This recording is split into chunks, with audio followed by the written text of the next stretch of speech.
సంతాన ప్రాప్తిరస్తు మీకు కూడా. చాలా అంటే చాలా ఫన్ ఉంది ఈ సినిమా. ఒక రియల్గా జరిగిన సిచ్యువేషన్ని తీసుకోండి.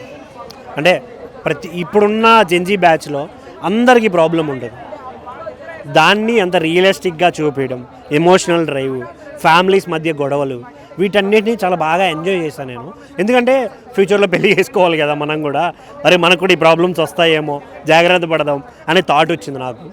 ఇందులో మెయిన్గా మాట్లాడాల్సింది యాక్టింగ్. చౌదరి గారు, అదే ఐ మీన్ చాందిని చౌదరి గారు వేరే లెవెల్ అనిపించింది నాకు, చాలా బాగా అనిపించింది. ఇంకొకటి విక్రాంత్ అన్న ప్రీవియస్ మూవీస్లో ఏదైతే చేశాడో, ఏదైతే మిస్ అయిందో అది ఈ సినిమాలో చేశాడు. చాలా బాగా అనిపించింది. చాలా ఎంత ఎంజాయ్ చేశాను అంత ఎంజాయ్ చేసాం. తరుణ్ భాస్కర్ గారు, అభినయ్ అన్న, సారీ అభయ్ అన్న, ఇంకా మన వెన్నెల కిషోర్ గారి వగేర వగేర అందరూ కుమ్మేశారు. అసలు చాలా అంటే చాలా ఫన్ ఉంటుంది. స్టోరీ మన అందరికీ తెలిసిన స్టోరీ కూడా చాలా ఎంగేజింగ్గా ఉంది. సో థియేటర్కి రండి, ఎంజాయ్ చేయండి.